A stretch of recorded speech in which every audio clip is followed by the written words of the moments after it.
Hello and welcome to another update video about FETCH.AI FET. With any FET analysis, please note that the count here is a little bit less reliable in my opinion with all these AI coins, because it looks corrective to a degree to the upside, yeah, and also the long-term charts aren't great. They are not the best. Nevertheless, we give our best here, had a few good entries, identified resistances, targets here as well, yeah. Yesterday warned you that we're heading into resistance again, that we were looking here possibly as at an ascending wedge. And yeah, I think that warning, so ascending wedges typically tend to break to the downside, but there are different ways of drawing this. You know, that's why I've got different trend lines here. But either way, the most important message was that the move up still looks very corrective. We did head again into B wave resistance area, and you can see, I mean, if you can identify this range properly, I mean, you could have just traded the extremes between here, our red B wave resistance level, and it has touched it once, twice, 3, 4, 5 times actually.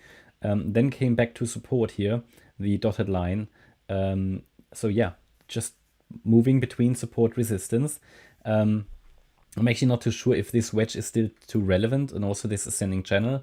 But I did highlight to you that you can focus sort of short term on the upside as long as we're holding channel support, because it looked like we were making slightly higher highs and higher lows, especially against these ones. But this seems to have turned into just sort of a triangle pattern, sideways movement, and not triangle, rectangle pattern, just sideways movement, and that we're actually moving in this corrective B wave, which is always difficult to trade a B wave between support and resistance in a horizontal fashion, as you can see here, just sort of in the range. Okay, by the way, let me take those out, don't need them anymore. And as long as we do that, for me, the risk is still high that we eventually will break down in this C wave. There's a good chance that we are in a wave 2 at the moment, and will come down once more in a C wave. I cannot rule out that the bottom is already in, the low is already in, but it's for me not too likely. At the moment, I would prefer another move down in a C wave. If we break above 55.6 cents, that's the breakout point for me. And at the moment, we have pulled back to key support. So, I mean, we bounced off this level a few times, 4 or 5 times already. And here again, we are again at this level, yeah. And looking at Bitcoin, Ethereum, and some altcoins, I mean, some altcoins have now rallied into, dropped into their support areas. Bitcoin, Ethereum, I think they might need 1 or 2 more lows. Then also we could get a more substantial bottom there in place, turn around again. And here for Fetch, I mean, it's holding still quite well, even though it got rejected again from B wave resistance area. So it's still holding quite well. I mean, honestly, this is a very, very well-defined support. I mean, you can, anybody who wants to trade this, I mean, going long with a stop loss below the 40 cent level to trade the range, why not? And if it drops below 40 cents, there's a high risk we then drop down into C wave support, yeah.